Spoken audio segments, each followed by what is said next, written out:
Hello, hey, welcome to Tyler with a K. You may be wondering why my bookshelf is empty. Honestly, me too. Moving on, today I'll be talking about all the books that I read this summer. Today, I guess technically yesterday was the last day of summer because later today I am moving in to my dorm in college. That's where I'm going to college. But we're still in the denial stage, so let's talk about books. This summer lasted from June 16th to August, August 23rd, I guess. I don't know how many exact days that is. I can put it to the side of me if you really want me to. But I read 22 books. Out of those, how many were rereads, you ask? Great question. I didn't think about it before I started this video, though, so let me calculate. 6 were rereads, which, I don't know. Is that high? That's about a fourth of them. So yeah, it kind of is a little high. It's more like 5. I'll explain why later. But anyway, let's just get right into it. The very first book that I read this summer, was Children of Blood and Bone by Tomi Adeyemi. This is a special edition where, basically in the book, there are different magi clans. And one of the Magic clans is called Connector, so this is like the Connector edition of the book. But Children of Blood and Bone is one of my favorite books of all time. It takes place in a magical version of Africa. It's like mythologically based. Follows this person named Zeli Adebola as she goes around and she's trying to save magic. It's such a good book. And the main reason why I read this book again is because the third one came out this summer. So I wanted to read the series again. It's a trilogy, so yeah. This is the first book that I read. In this video, I'll also be telling you whether I recommend the book and whether I'd reread it. For this one, I would definitely recommend it, and I would definitely reread it. Again, it's like arguably my favorite book ever. So next we have a book called None of This Is True by Lisa Jewell. This is kind of like a mystery thriller. It follows 2 women who are the same age and who were born on the very same day, and one becomes, let's say, obsessed with the other. I could not guess the twists and turns in this book. I just really enjoyed my time reading it. I read it in 2 days, June 17th through 18th. There's also like a podcast element to it. Or no, not podcast. It was technically like a Netflix TV show called Hi, I'm Your Birthday Twin, which was following what happened with one of the women. I'm trying to be very vague, no spoilers. But yeah, I do really enjoy it. I definitely recommend it if you're into mystery, but I'm not sure I would reread it. I'd rather just read other Lisa Jewell books or other mystery books, because like, once you know the twist, is there really purpose? Alright, so the next book that I read was Children of Virtue and Vengeance, which is the second book in the Children of Blood and Bone trilogy, again by Tomi Adeyemi. I have read this book before, but like, I can barely remember my time reading it for the first time. Honestly, I feel like this is honestly the most forgettable book out of the 3 of them, but it was fine, I guess. Yeah, not much to say, honestly. I just really like the first one much more than this one, and I wouldn't recommend it, and I probably wouldn't reread it unless it was to just read the entire series again. Then we have The Death of Vivek by Akwaeke Emezi. I read that, Children of Blood and Virtue and Vengeance, I read from June 19th to 26th. And then The Death of Vivek was June 22nd, and then I also read it June 24th and 25th, so it only took me 3 days. I'd heard everyone recommend this book, and I understand why. It has great writing. It's a really interesting story. It takes place in Africa, and it's about this trans person growing up when people don't know what it means to be trans. So yeah, it's definitely interesting. Just one subject of this book I did not vibe with. But besides that, like, I I was interested. It only took me 3 days, so I half recommend it. I don't know. How Can I Help You by Laura Sims. This was an entirely impulse impulse read from my library. It is about a librarian, I guess 2 librarians.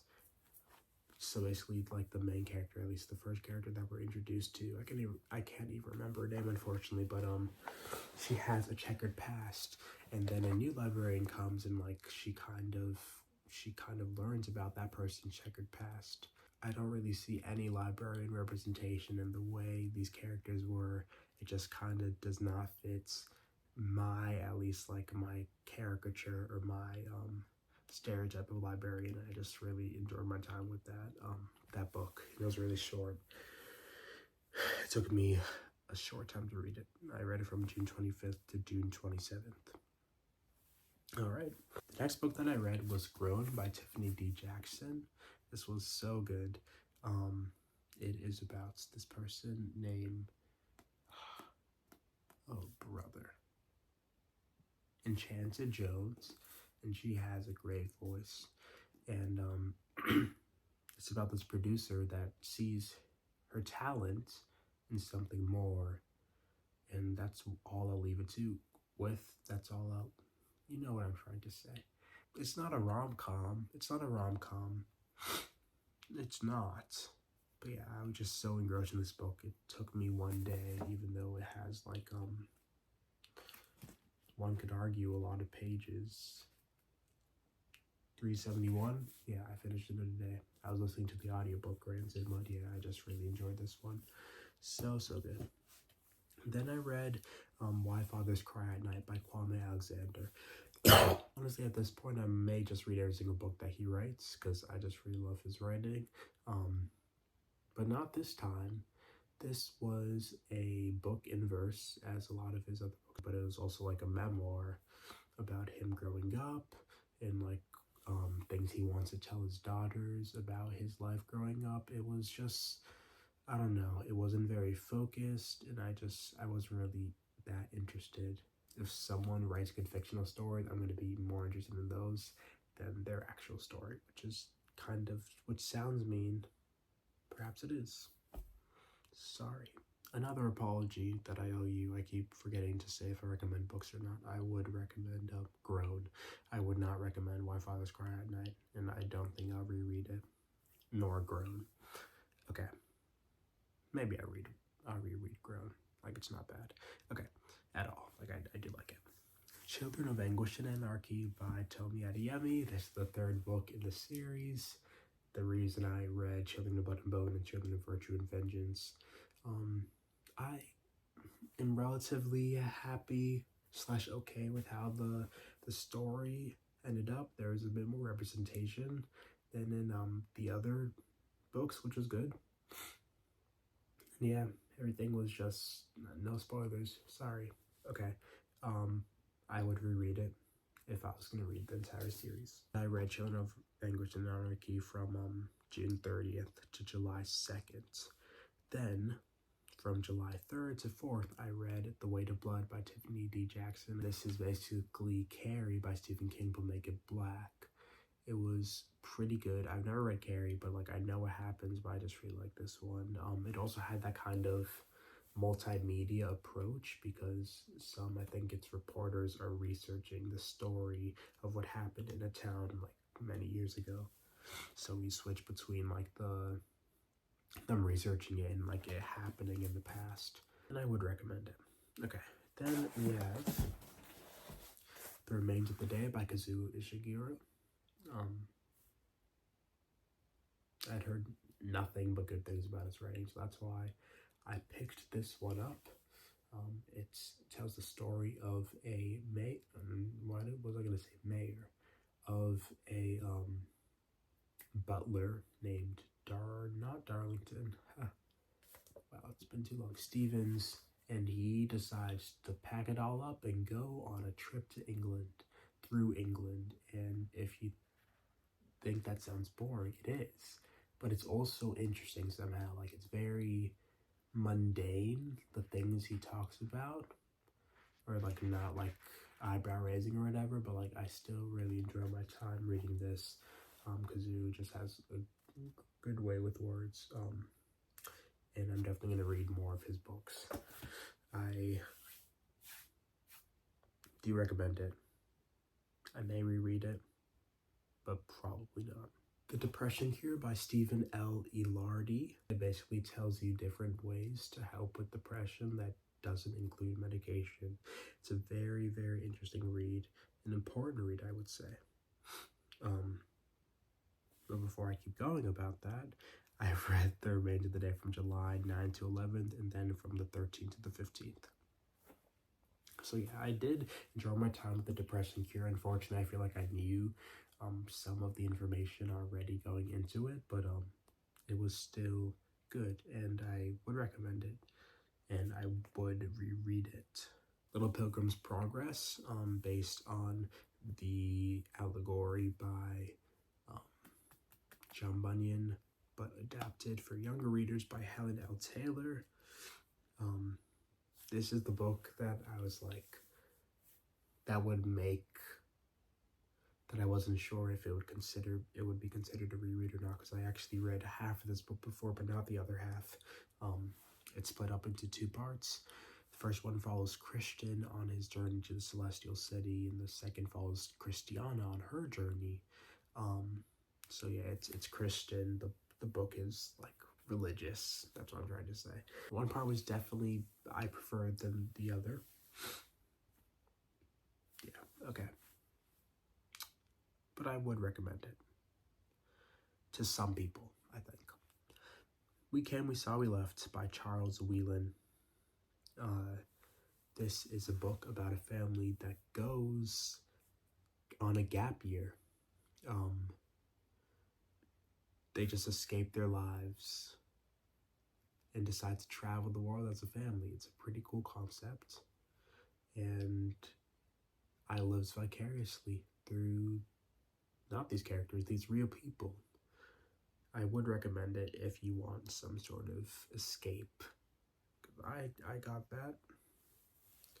I actually made a video where I read several of the books that I recently mentioned on a cruise ship.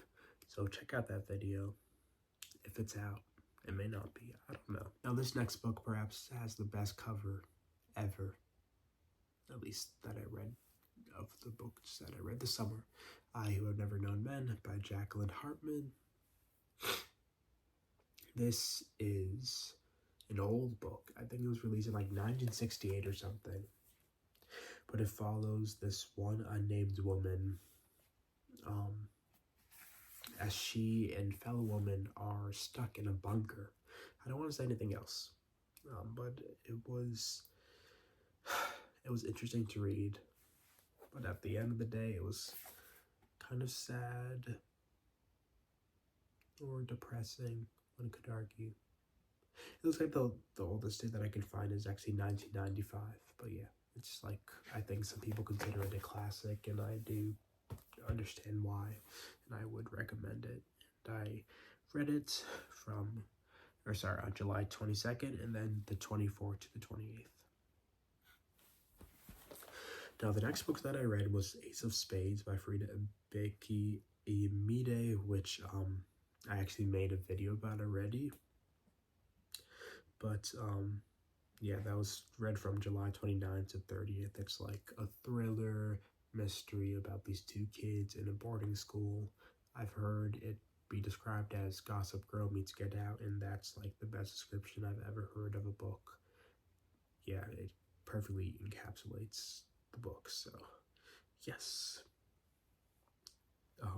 The main reason why I read Ace of Spades again was to get ready to read Frida's other book called Where Sleeping Girls Lie, which I really liked. This is like a mystery set in a boarding school. I guess, I don't know if it's considered dark academia, but I just really liked it. I don't really know. I didn't go into it knowing like anything about it, so that's why I'm kind of at a loss of words to describe it, but I just like it, and it is kind of big, thick, but like I finished it in I started it July 30th and I finished it August 4th, so what, that's like 5 days. It was just really, really good. And I just wanted to figure out the mystery, so it's definitely engaging. The next book I finished was We the Animals by Justin Torres, which I actually have a video about. It is the very first book that I read, part of the New York Times' best 100 books of the 21st century so far list.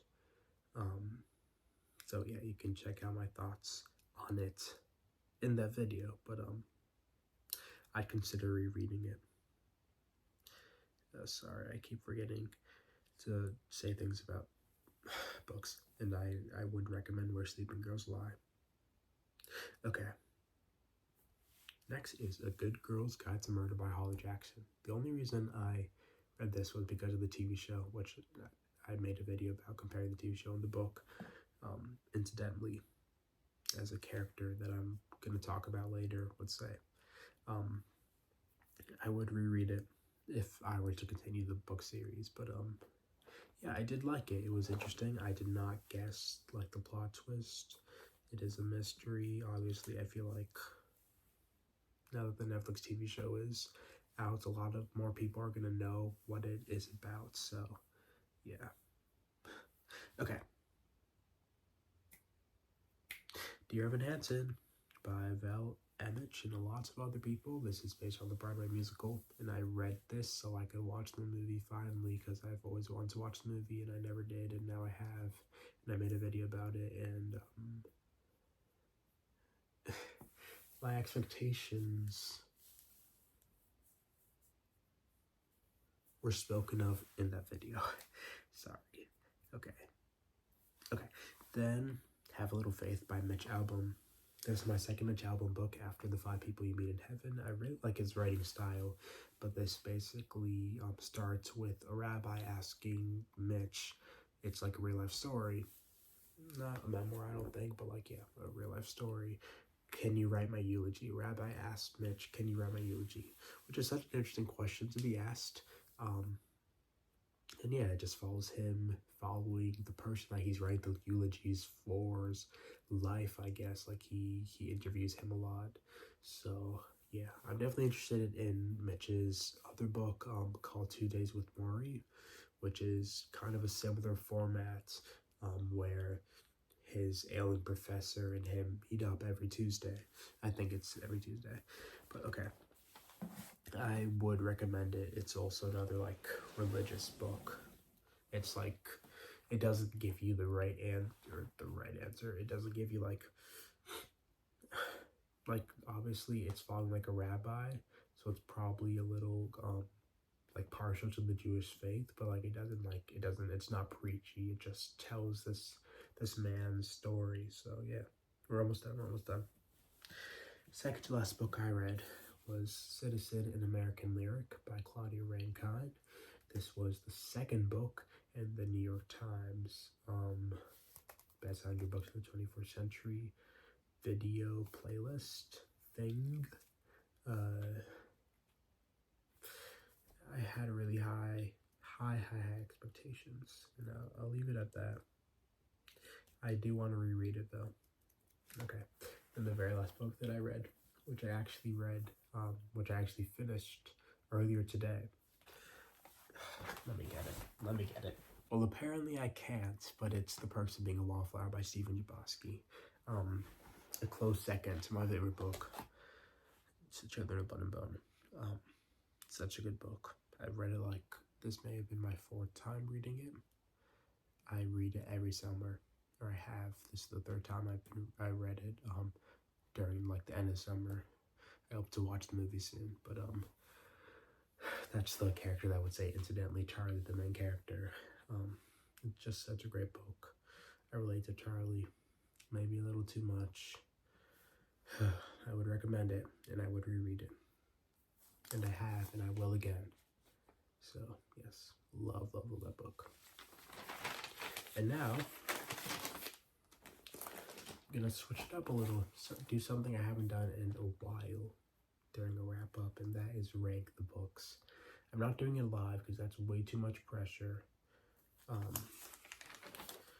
before I filmed this video, I basically categorized the different books that I read. The different categories were I hated the book, I didn't mind the book, I liked the book, or I loved the book. There weren't any in the hate section, but there were 2, 4, 6 in the didn't mind, 2, 4, 6, 8, 10, 12 in the liked, and 4 in the loved. Again, 6 of them are rereads, so I tried to not put the rereads on the very high, on the very top because of that reason, but because they're rereads. But these are all the books that I read in the summer, ranked from the best to the worst. Although this summer was pretty good. Okay, this is the order. Where Sleeping Girls Lie, Grown, Children of Blood and Bone, The Perks of Being a Wallflower, None of This is True, How Can I Help You, The Weight of Blood, Good Girls, The Good Girls Got to Murder, Ace of Spades, Children of Anguish and Anarchy, Children of Virtue and Vengeance, The Remains of the Day, We Came, We Saw, We Left, The Depression Cure, I Who Have Never Known Men, Have a Little Faith, Dear Evan Hansen, The Death of Vivek, Little Pilgrims Progress, Why Fathers Cry at Night, With the Animals, and finally Citizen and American Lyric. It's kind of funny how the best books of the 21st century are at the bottom. And reading that list, I actually want to make a switch. Glad I did this on camera. I think I'd switch Children of Virtue and Vengeance and The Remains of the Day. It's funny, The Remains of the Day was actually originally higher than Children of Virtue and Vengeance, and I crossed it out. But yeah, I think I did like The Remains of the Day more than Children of Virtue and Vengeance, even though it's my second time reading it. So, yeah. Okay. That's it for this video. Thank you so much for watching. I really appreciate it. Yeah, it's going to be an adjustment. Going to college, finding time to read. I know there is time, I just need to find it, and I need to make, and I need to not prioritize, but like try to make some time. Yeah. But yeah, I'm sure it'll be fine. I actually just picked out the books that I'm bringing to college. They're right here next to me. I made a video choosing them. So many video references. I promise I can't plan this.